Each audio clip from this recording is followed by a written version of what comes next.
little sweetheart. They can't do nothing because I tap dance.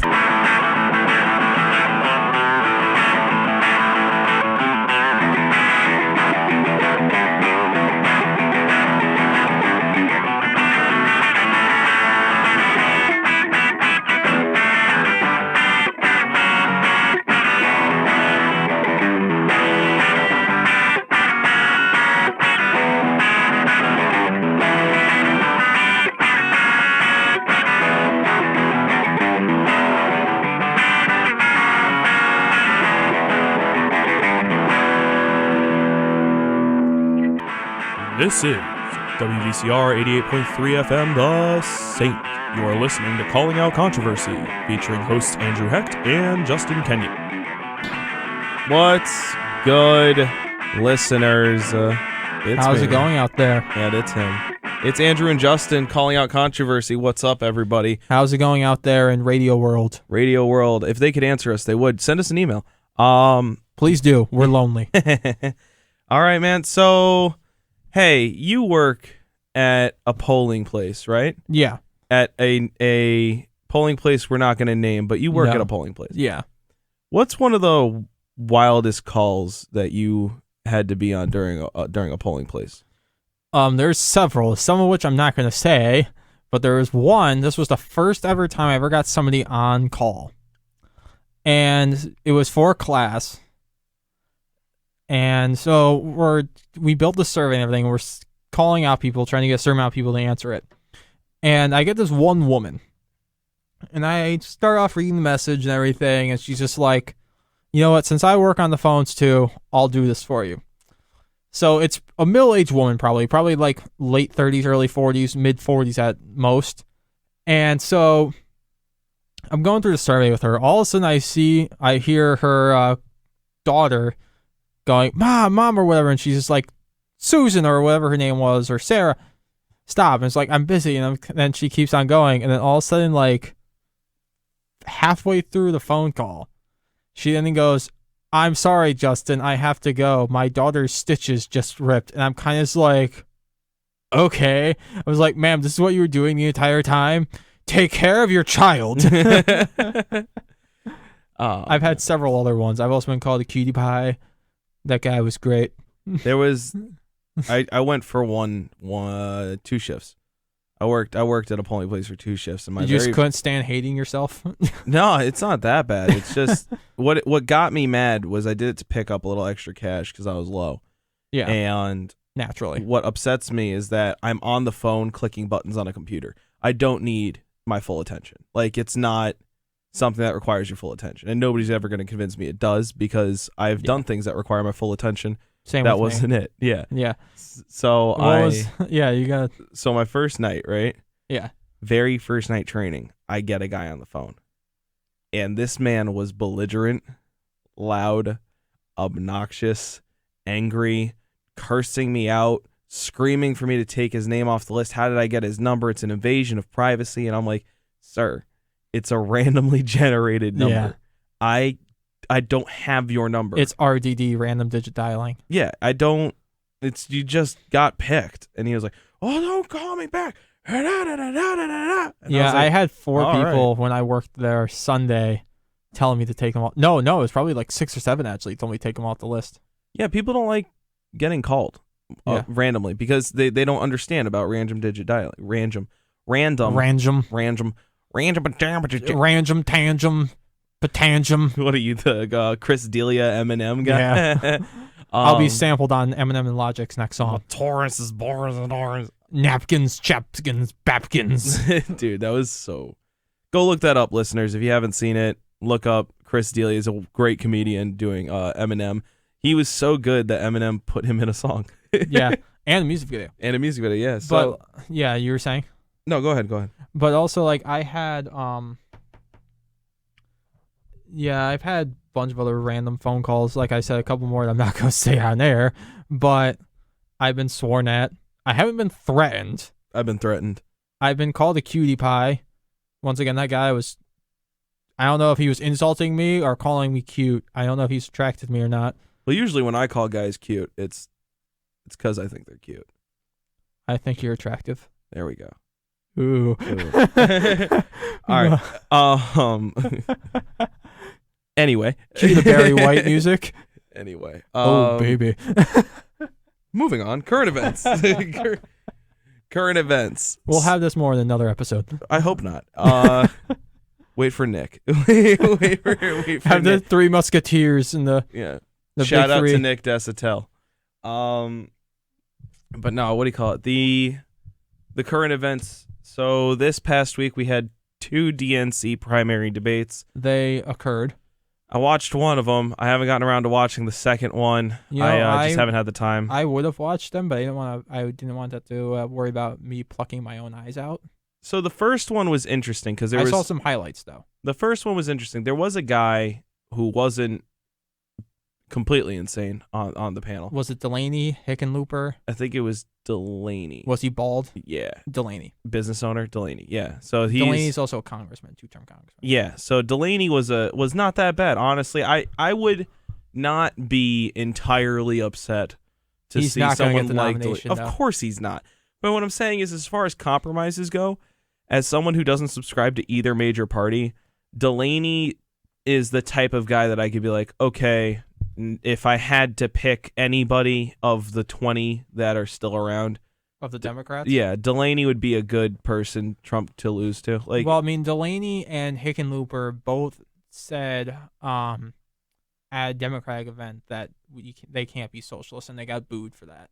Yeah, and I'm fine with that. He's a small business owner. And he's like, what works for business, what'll work for us. It's the same platform Trump went on. Whatever works for business will work for the government.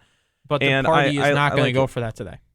No, not that party. But I can at least respect that opinion, that he doesn't want to be a socialist and that he wants to try things that work for business. I understand that. Yeah, and then you have people like... It's not, I don't agree with everything he stands for, but that ideal... Yeah, then you also have de Blasio, a.k.a. some people like to call him Big Bird. That man... in my personal opinion, is an awful person. In my personal opinion, but I'm just going to tell you that now. I don't like him. You mean the guy who got lost from Sesame Street? The guy that went down to Miami and quoted Che Guevara to Cuban immigrants? That guy? Yeah, he's a communist. I don't care. No, aside from that, just to not have the base knowledge to understand that Cuban immigrants that fled Cuba don't like Che Guevara because Che Guevara helped Fidel Castro rise to power. He quoted the exact same line that Castro's brother quoted at his funeral. Yeah. Like, what are you doing? Like, what are you doing? Why are you even running right now? Go back to New York City where people obviously don't care about their quality of life. Like, just hang out there and ruin that little small part of the country. Yeah, like, people, I mean, he's not even popular in New York City, but he's going to win anyway. Only mayor I've ever heard of whose police force turned their backs on.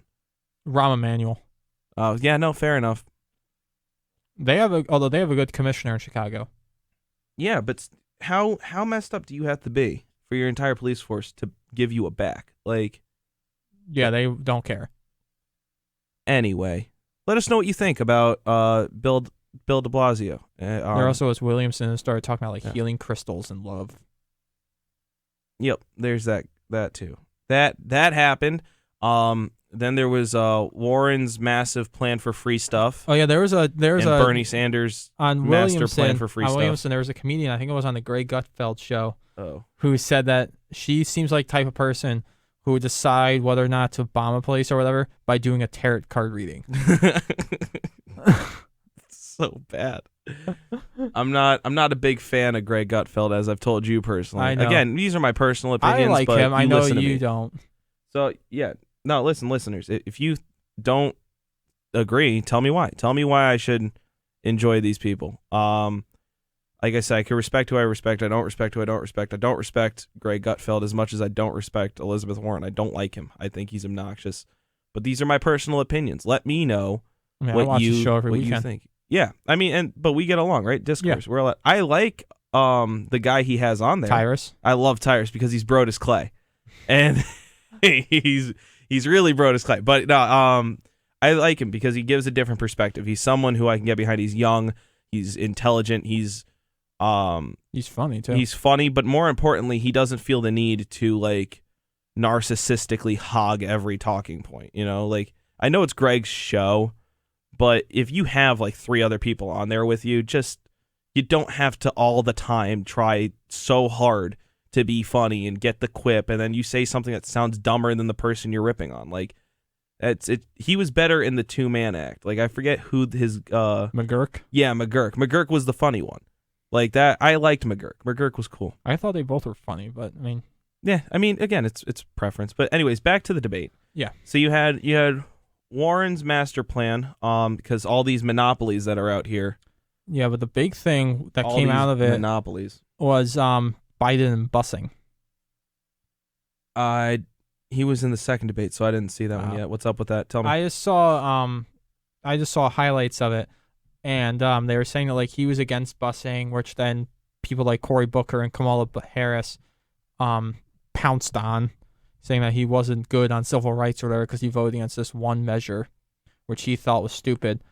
Well, so busing programs are proven to work in some communities. Yeah. They're not proven to work in all communities. So as a general cross-country policy, it's not going to work everywhere. Yeah. And that's fine to have that opinion. I'm not going to harp on him for that. But there are places like in Kentucky where busing did help and did work. Yeah. And Ronald Reagan, I think, was the president that went down there and said busing was bad and got booed off stage by Kentucky. And that's actually pretty funny to me. I think John Oliver's the one that did an episode on that because he has one on busing. Maybe. Yeah. So it's... I mean, Biden also argues that it's more of a local issue than a national issue for busing. Right. So that's exactly what I agree with him on that. It should be up to the local municipality as to how they want to address the measure of equal opportunity schools. I'm going to say it that way. I'm going to say equal opportunity schooling, equal education in across the board. Everybody gets the same level and same quality of education. If you want to sink a bunch of money into a bad school system to try and influence the level of education, well, I mean, that's one way. If you want to bust, if it's you're going another. to talk about floating money in, you're basically just getting into the argument of whether or not school choice works. Right. And so I don't like, again, personally, I don't like the public school system that we have now. Neither do I. I don't think it does much for quality of education because it all depends on property tax. It all depends on property tax, and it also depends on what location you're in, whether or not you're in a good district or a bad district. Like, I'm from Burnt Hills School District, which is an amazing school district. I didn't go there for school. I went to CBA, but there are good districts and there are bad districts. I mean, there are other districts that are failing. Right. And they come out with very low reading scores and everything. So it kind of just depends on where you live. Right. And so New York has this boast about being the state with the most amount of money given into public schooling. Like, they just sink millions and millions of dollars each year into public schooling. And they're, 36th? Something like that. And so you tell me where sinking money into a public school system is going to work. It's corrupted. The system's corrupted. And that's the problem. Is because if you throw money at a problem and it doesn't fix it, something's wrong, right? Yeah, because I mean, that's usually why improving technology and capital. that's why I support like Catholic schools, charter schools, school choice, and everything. I support private schools. I like the school voucher program. Yeah, and I think that's the whole entire thing with school choice. Right, and it's I'm also not, the same kind of thing. They're kind of similarly trying to do with like the VA or something with other organizations within government. I mean, the VA's different. Yeah, I know, but they're trying to privatize the VA. That as well. The VA is the Department of Defense still, isn't it? No, VA is a whole entire different department. I thought there's VA a secretary of the VA and everything. So the Veterans Affairs has nothing to do with the military branch? It's the military hospital system. Right, but isn't like that if you've under seen defense? if you've seen combat, you're now in the VA. It's America's socialized medicine. We do have socialized medicine in America. It's the VA. Right, but what I'm asking is it doesn't report to... No, the VA has its own secretary. Okay. In the president's cabinet. Okay. And the one thing they're trying to do now is privatize the VA. I don't think that's... Here's my problem. And yeah, we'll deviate from schools because I guess we can do an episode on school systems. That'd be interesting. Which I feel like we did one. I can't remember. We did one on at the school moment. testing. We did one. Oh yeah, we did one on standardized testing. we did one.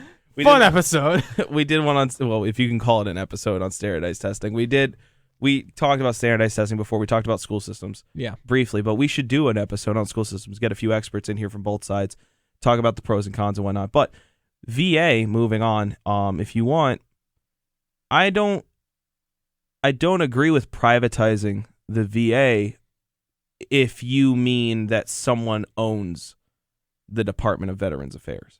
I don't like that idea. No, I don't think they're going to do that. I think what they're going to let them do is have more of a choice concept, because there are certain things that you have to go to the VA to do, where if, like, let's say if you go to the VA in Albany, but you live in Clifton Park, even if there's for certain procedures something close in Clifton Park, the VA requires you to go to the VA for that. You have to go to the VA. Okay. That's interesting, because if you should get better care somewhere else, you should be able to go there. My dad goes to the VA because my dad's a combat veteran. Right. So in the sense that veterans should be able to seek out the best care possible. He also likes to call it veterans assassination. That seems to be a common motif. I know a few veterans that aren't happy there either. Who would have guessed? But oh, bless you. Thank you. Sorry. That was a cough, but thank you. The Veterans Affairs should not be restricting you to get the best care possible. It should just be funded. Here's where I'm okay with. You all right there? Yeah, just get some water there, man. Yeah, my throat's a little dry.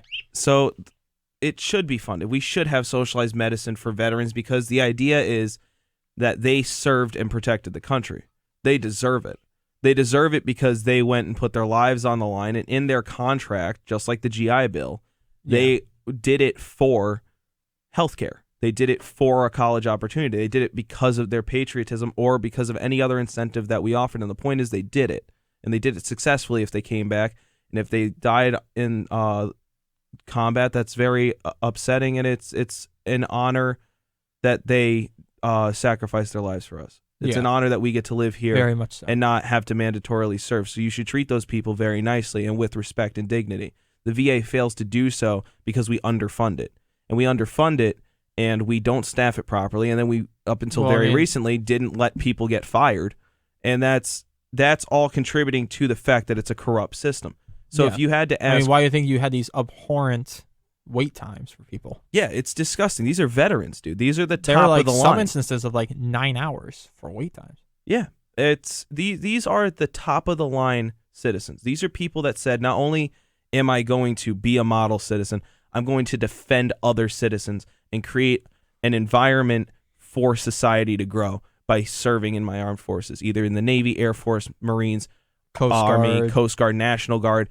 These people laid their lives down for whatever incentive they chose, but the point is they did it so you didn't have to. And that's why you should take care of these people so well. And when they come home and you see them on the streets and they're not getting their medication right, or they're not getting diagnosed. 10% of homeless people are veterans? Yeah, that's disgusting. That's disgusting. Why is it that high? That's ridiculous. But there's also a big issue with mental health and somewhat drug abuse in the veterans community, which the VA should be helping. Yeah. And they don't. Not that there aren't doctors in the VA trying to help, but there are plenty of doctors and more importantly bureaucrats that just mess the whole thing up. And that's well documented. But what I'm getting at, to keep it short, because we do have an amendment today. Yep. Amendment time. The fact that we spend money on other programs in government, that on needless programs like one we're about to cover, on completely useless bureaucratic systems. The government's only supposed to do a handful of things by definition. One of them is take care of veterans because it's part of military, and military is a government responsibility. And if you can't accomplish that basic goal as a government, then what are you here for? Like, why do I need you? Yeah. What's your purpose if you can't do one of the few basic things the founding fathers told you to do? It's disgusting to me. But while we're on the topic of disgusting bureaucratic nonsense, your favorite thing. Welcome to the Fifth Amendment. So the Fifth Amendment is due process and What a eminent great domain. segue. Yeah, right. Due process and eminent domain. A lot of people know about due process. Yep. Miranda rights, well documented, especially on Law and Order. You have the right to remain silent. Yep, there also is the famous Dave Chappelle skit with I plead the fifth. Yep. So the Miranda rights are everywhere. Everyone knows them. If you have cable television, it's If you watch Cops or Live PD or right. So we're not covering Miranda rights tonight because if any of you get arrested, you'll hear the Miranda rights. yeah, you're gonna know them soon. Believe me. So they Miranda versus Arizona. watch USA television at 6:00 or TV Land with your grandma. You'll find them. You'll find Miranda rights. I promise. So we're not really going to cover that part of due process because it's common knowledge. And we're going to focus more on eminent domain and a little bit more on due process in the sense of a few cases. Yeah, a few cases, but more specifically what's going on in those cases, like being denied an immediate trial, being denied innocence until proven guilty, being denied basic legal rights. And it's going to focus primarily on gold miners and cattle ranchers, because the bureaucratic nonsense that I've been referring to is the United States Forest Service and the Bureau of Land Management. Now, these two agencies have made a habit of creating a whole lot of regulations that are frankly unconstitutional, but unfortunately they're not exactly laws, they're regulations, and regulations don't violate constitutionality, even though it's a complete government overreach, has cost people their livelihood, has cost people jail time, death in certain instances from lengthy court procedures that carry on decades and stress mounts and millions of dollars in debt and all these things. I just can't imagine just spending my whole entire life just embroiled in lawsuits. Yeah, and that's the life of the people we're going to cover tonight. And the things that they have to deal with just to do something that they've been doing for hundreds of years, like their families have been doing for hundreds of years. And that's a shame. And it's really in western states mostly is where you see this, south of the Mason-Dixon line. Mason-Dixon line is the line for the South. Yeah, so south of the Mason-Dixon line, and then west of the Mississippi. Yeah, true. Does Mason-Dixon stop at the Mississippi, or does it go straight over? I think it stops in the Mississippi. Okay, so yeah, so that would be Louisiana is south of Mason-Dixon, right? Yep. Okay, so that's Mason-Dixon is starts in Maryland or Virginia. Right, so Louisiana is south of Mason-Dixon, east of Mississippi. Yeah. And then when you get to west of Mississippi, you got Nevada's the big one.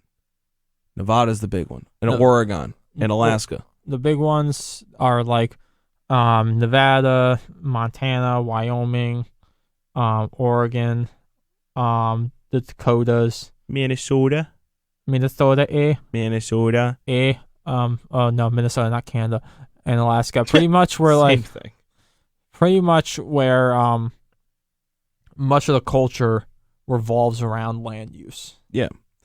So let's get in it. What we're gonna do is we don't have a guest tonight because the person that tipped me off to this problem, the Bureau of Land Management specifically, is a good friend of my family, more specifically my partner's family, and he's a great guy, was a veteran, so kind of ties in there too. Yep.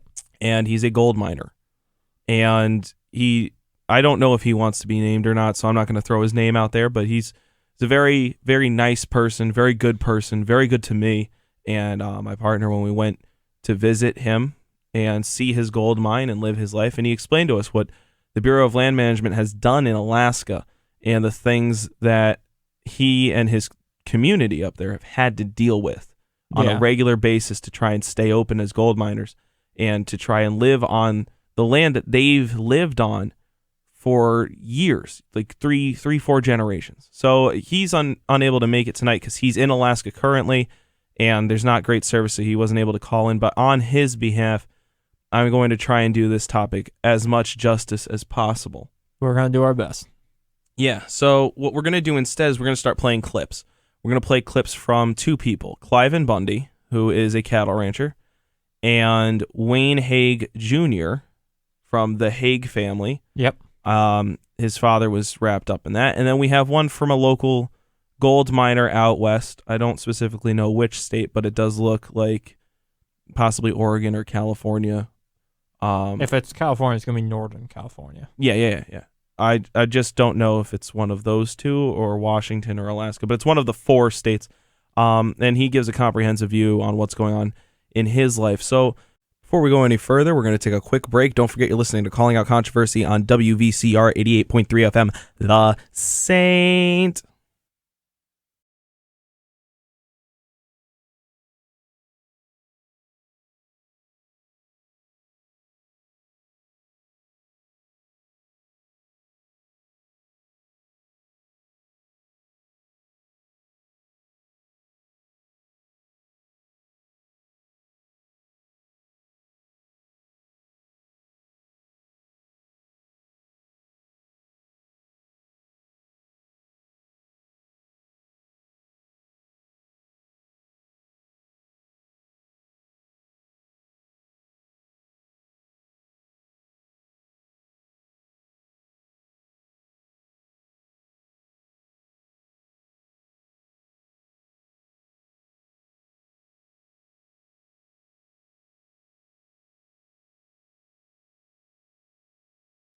And we're back. Why don't we start with Cliven Bundy? Because Cliven Bundy, although held pretty controversial for the things he said when they were taken out of context, given in context, it's not the best phrasing.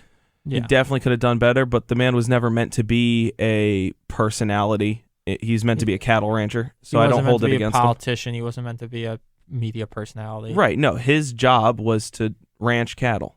Yep. He was a cowboy, an actual cowboy, like literally a cowboy.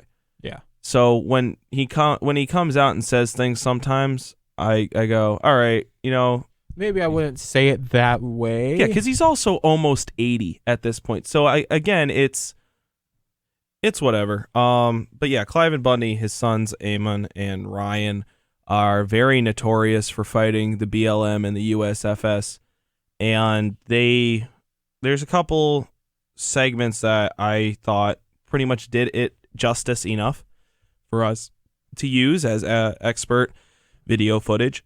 And then you obviously have the Hages, Yep. Wayne Hage Jr. We're going to give you an overview of both these cases before we show play the clips. And you guys can decide what you want for yourselves and then email us and like or comment on YouTube and do all that nonsense.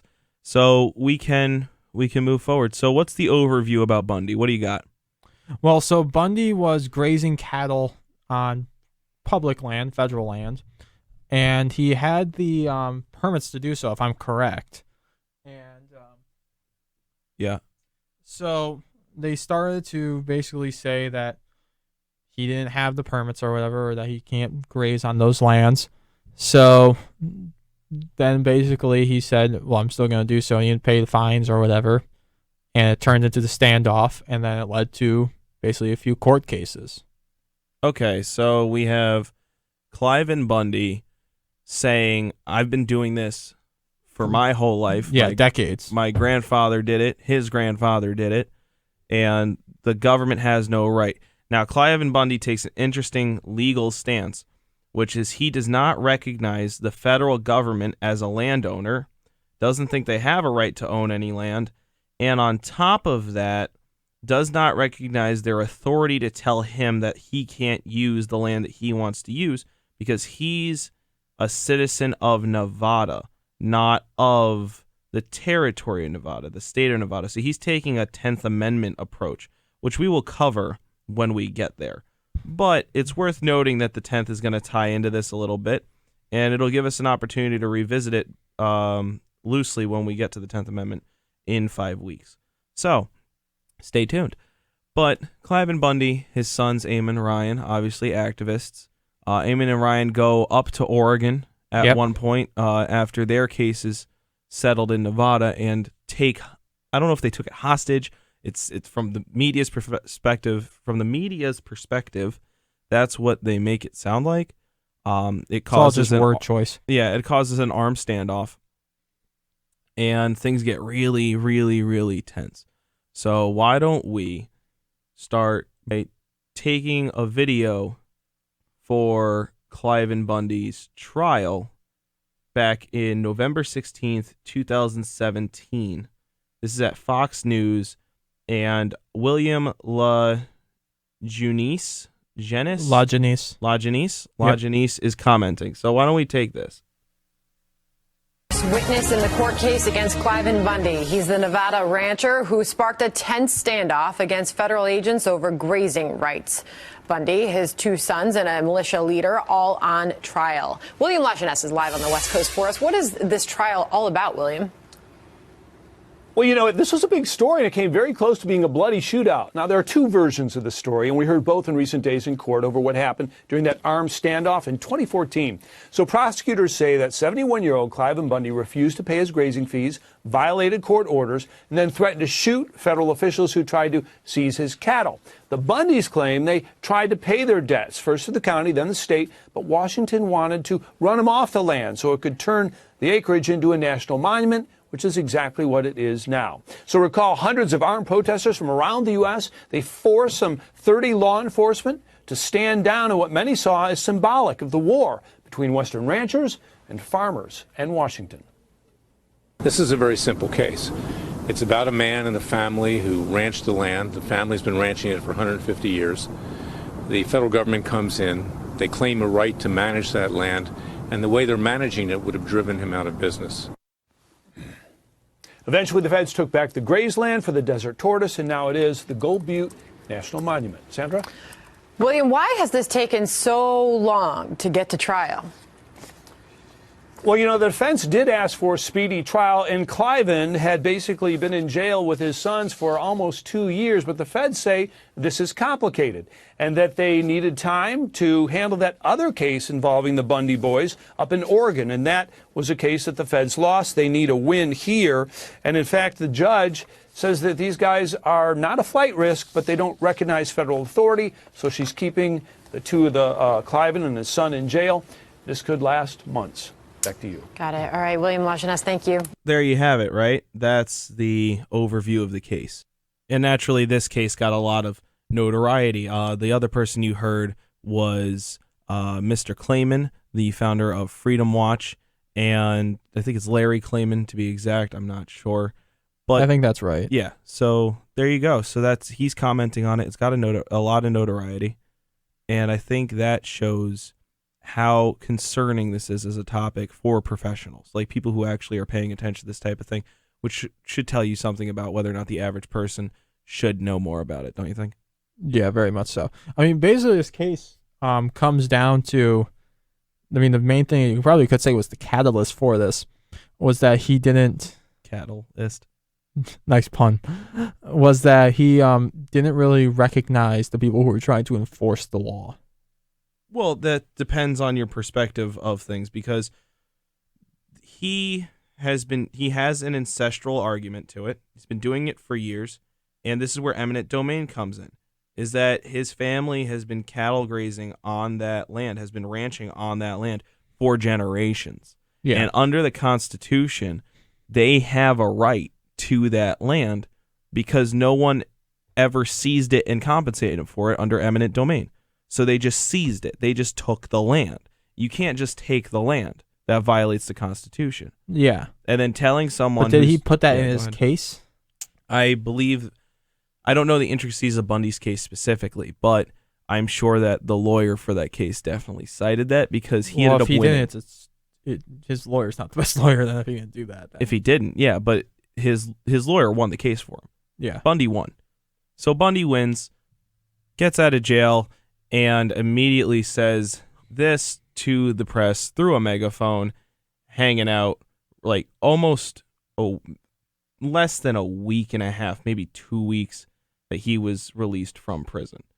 So let's take a listen. The public land belongs to we, the people of Clark County. I want to share that land with them. It's not my land, it's your land. Why can't you guys understand that I protect your land? I protect my rights to the forage and the water and the access to it and the range improvements, but I protect all of your rights. The federal government can't own any land. Any land. Anybody understand that? They can't own any land, and else it's Article 1, 8, and 17, and they have to purchase that land from the state. I graze my cattle only on Clark County, Nevada land, and I have no contract with the federal government. And you guys to think I'm supposed to just love what happened? I just spent 700 days in their jail. I'm a little bit upset about that sometimes. Now I've got to make the decision whether I'm going to be bitter the rest of my life, whether I'm going to forgive them. But one thing for sure, I'm going to go back and ranch. I'm going to produce you people some more food, and I'm going to fight for your freedom and liberty to come out on your land and enjoy your land. Amen. So obviously, he hasn't taken a break, and well, he sees himself as kind of like a defender of people's rights, or kind of like a community organizer of some sort. Yeah, and good on him. Good on him for being like that, because you know what?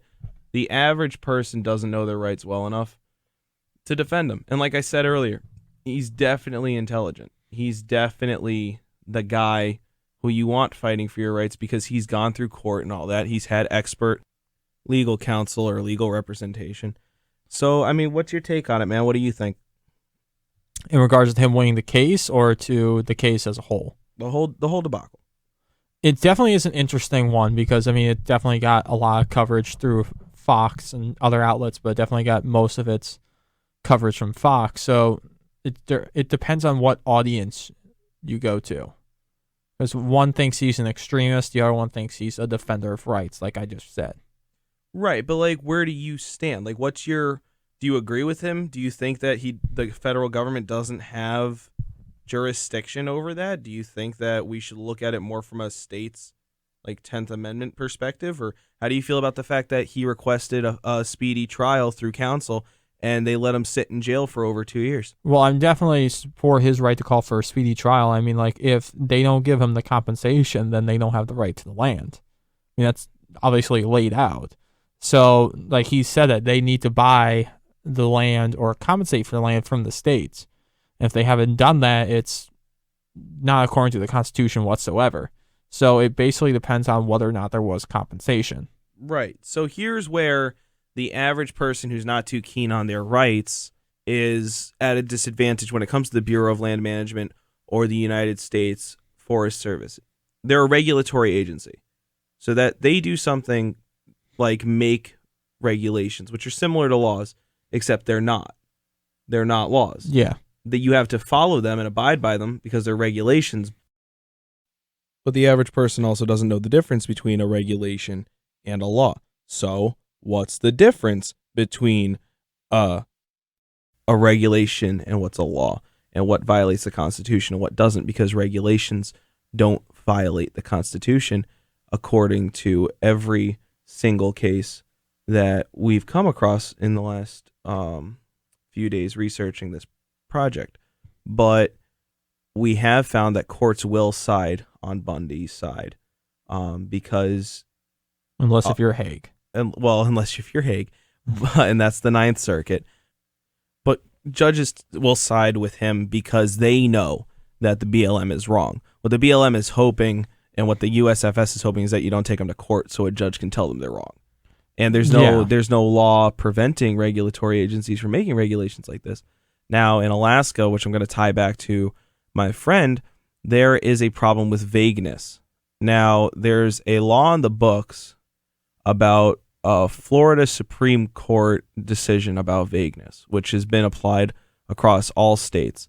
And that is that if the general public cannot understand the law, the general public doesn't understand the law, then it's too vague.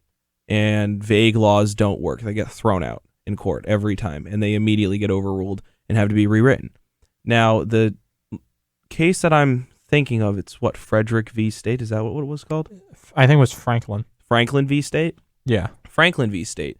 That's the Florida State Supreme Court decision on vagueness. Now, the guy that I'm friendly with makes the argument that because in Alaska, at least, regulations have a grandfather clause where the newest regulations are the ones that take precedent.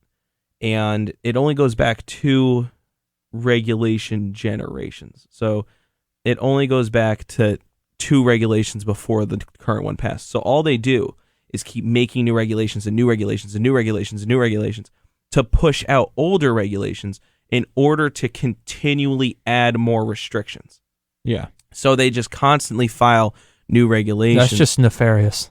Yeah. No, it's annoying, and it's absolutely true. It's definitely a little shady. Yeah, so they get away with that, and he fights in court and fights against the Bureau of Land Management to try and fix it because he's a small gold miner. He doesn't own a giant gold mining company. A lot of people think the average gold miner is a super mega rich, oil dwelling type. Well, that's because you get shows like Gold Rush and everything that portrays like this huge money making operation, like the Discovery Channel or whatever. Right, but it's actually, you get in Alaska at least 3 months out of the year at best to do all your mining. You own small family equipment on a small family plot of land, and you mine in your turf. And that turf is 3-4 generations old coming up, and people have been there for years. It's a place somewhere in the north of Alaska, most northern part of Alaska is where we were. I don't remember the town's name, but it was sad to hear those stories because he's talking about people he grew up with having to close their family mines because they can't keep up with the regulations, because they can't keep up with the fines, because they can't keep up with all these things that are going on. And that's where Hage comes in, right, with the cattle ranchers, because I think you'll find in this next segment, Hage has an interesting story, and he, it's Wayne Hage Jr. to be specific, but he explains it much better than I do. So why don't we take a look at that, and then we'll go over his case as well. Sounds like a plan. When you spend every single day of your life, whether it's in the deep snow or the hot summer sun, choking on the dust or in the freezing cold, trying to raise a product, trying to do everything you can to make sure that cow or that animal can live and live good, and then you see it taken away from you, that's pretty tough to stomach.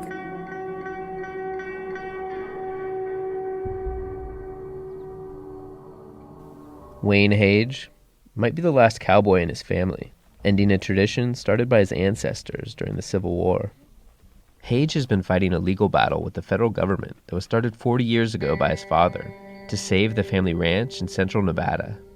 It's a case that could be a defining moment for the future of public lands ranching in the western U.S.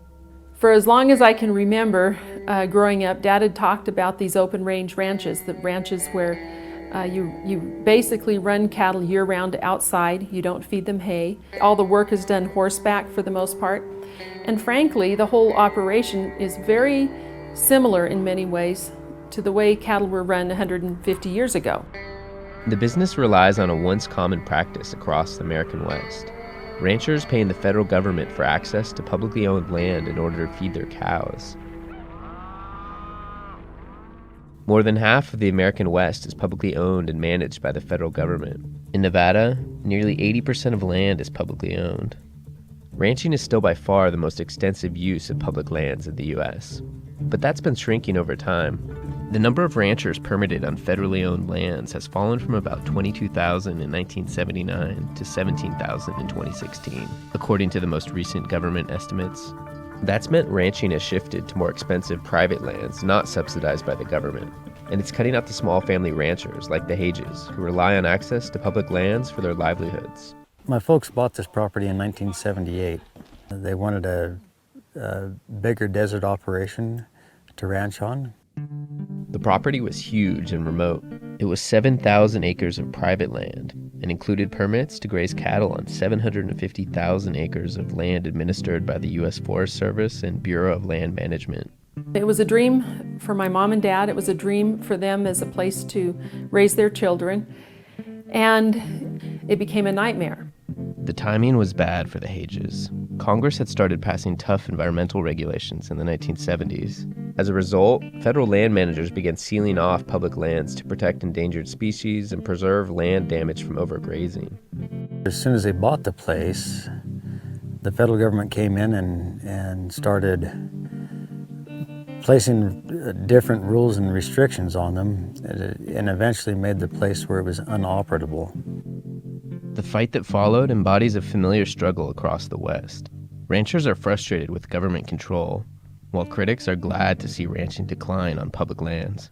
A cow is a non-native species to America, and when we set them free on the wild lands of the West, they don't know what they're doing out there, and they will walk and eat every blade of grass in front of them, take a step, eat all that grass. As they walk, their hoofs are non-cleft. They're one single pallet, and so they compact the soil, unlike all our native wildlife who have cleft hoofs, who actually aerate it when they walk through it. The Hage family has not taken up arms against the government. Instead, they've been fighting a battle through the courts. In 1991, the United States government came in, took 100 and I think it was 8 head of cattle from us in 1991. Soon after, Wayne's father filed a federal takings lawsuit seeking compensation, claiming their rights to water and grazing land had been taken, kicking off years of legal disputes. In court documents, the government argued in part that the Hages failed to seek proper permits. Decades earlier, wildlife officials had reintroduced elk into the mountains above the ranch. The U.S. Forest Service said at the time that the Hages' cows were disrupting the herd and damaging the land. Eventually, the Forest Service banned the Hages from grazing cattle on the public land around the property, cutting off the water supply for the cows. The Hages continued grazing cows on the land, and the government responded by seizing some of the family's cattle, and later charged the family with trespassing in 2007. Early last year, a judge in the government trespassing case found the Hages guilty and ordered them to clear their cows off the public land. Last fall, we had to gather all the cattle off the range in compliance with the court order. And now we have all these stock waters across this land that we can't use. The Hages were also fined $580,000. That ruling is on appeal. U.S. Forest Service and Bureau of Land Management officials declined to comment, citing the litigation. This case has been going on for so long that, my father's died, my mother's died, my stepmother has passed away. The first executor of this estate has passed away. What rancher in his right mind wants to take a takings case against the federal government, knowing that 25 years later, you're going to be several $1 million in debt, and no farther ahead than where you were when you started, no matter how correct you are. And I think that's why a lot of people decide, okay, maybe there's alternatives. Maybe the justice system isn't the way to go. So I didn't play the full video for time, but what you're missing is this. The other gentleman on the recording, who is an environmental activist, basically states that he thinks that land grazing is a public welfare program. And at the end, you hear Mr. Hage, Wayne Hage Jr., say that he's going to call it quits. That was last year. So hopefully he hasn't. Hopefully he's still out there. But he's, at the time of this recording, at that recording, he was not happy, and he was very sad. It's kind of tearing me up a little bit. So that's kind of where we're at. And honestly, the biggest update about the Hage case is most recently a set of 3 judges encouraged the Hage family to mediate with the government. And that's where the appeal was left with the money.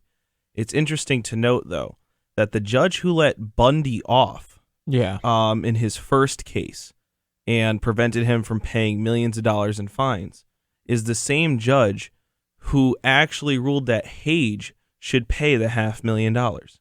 Same Ninth Circuit judge. Maybe he just didn't see him as a threat.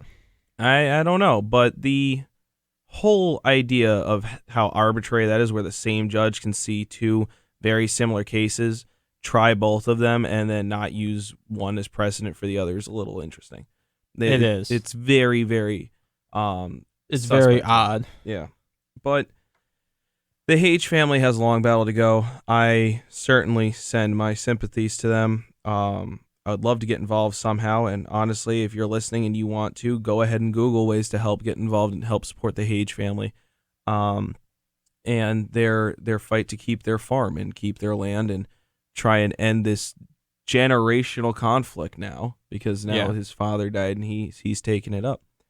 And then lastly, we're just going to close out by talking about gold mining again in Alaska and other states, and we're going to give you a perspective from a gold miner. So this is a video taken of a gold miner explaining his problems with USFS and the Bureau of Land Management. It's worth noting that the Hage audio clip that you just heard was taken from Wall Street Journal over a year ago. So the Wall Street Journal's covering it out here. They did a great job. That's a very unbiased view of things, I think. You know, so. Which the Wall Street Journal is usually pretty good at. Right, and all the links to these videos are going to be below on YouTube. If YouTube doesn't let us upload them, I will then go back and add a clip at the beginning of this and explain why there's some dead time on the YouTube video or why it's shorter than the rest of the episodes. Yeah. And then, obviously, just follow the links to the videos and supplement yourself. But you guys have the privilege of listening live, so here's a gold miner's perspective right now. How long have you been mining? Total? Sure. Since the mid-70s. How long have you been on the claim here? I bought my share last year. I was here the year before helping them to do development and open the mine up because there was a lot of work had to be done before the money started to come out of the hill. This is the original listing from the Galease Mining District book that existed. These are the official records prior to the formation of Josephine County. This book is in the vault at the Josephine County Recorder's Office. This is the original location notice.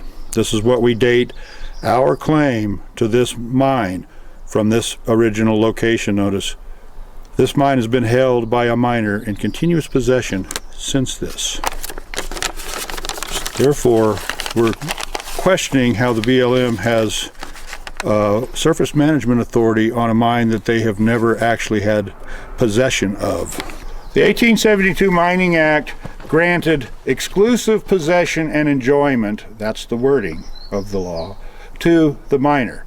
It was as property. The miner controlled it. The surface was the miner's. The mineral was the miner's. The Surface Resource Act was passed to address problems with the misuse of the 72 Act. People were claiming land, building vacation cabins, cutting timber, grazing, so there was a valid reason for adjusting it.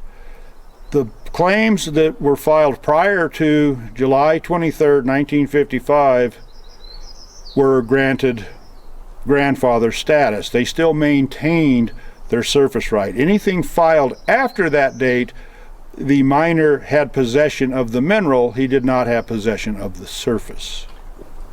The confusion appears to be on BLM, is they're trying to put you under the administration of 1955, but in reality, you were administered by the 1872 Act. That's correct. They're claiming surface authority that they can't prove that they have.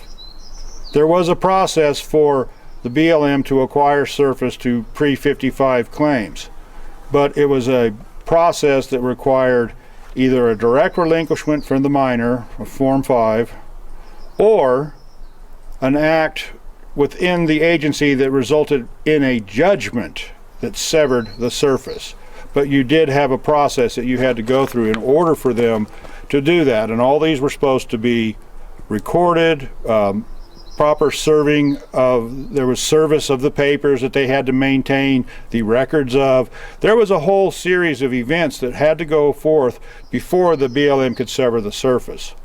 The BLM is now claiming that they have the surface of this mine, and yet they can produce, after repeated requests, pleas, entreaties, and a legal notice to produce any form of documentation that shows they have the surface right. Their response to me was, the master title plat map says we have surface, so we have surface. Now, the problem with that is the master title plat map also does not show the Sugar Pine Mine, which has been here for 140 years. It hasn't moved an inch. So it appears that BLM may be relying on outdated or Inaccurate information. And what does surface mean?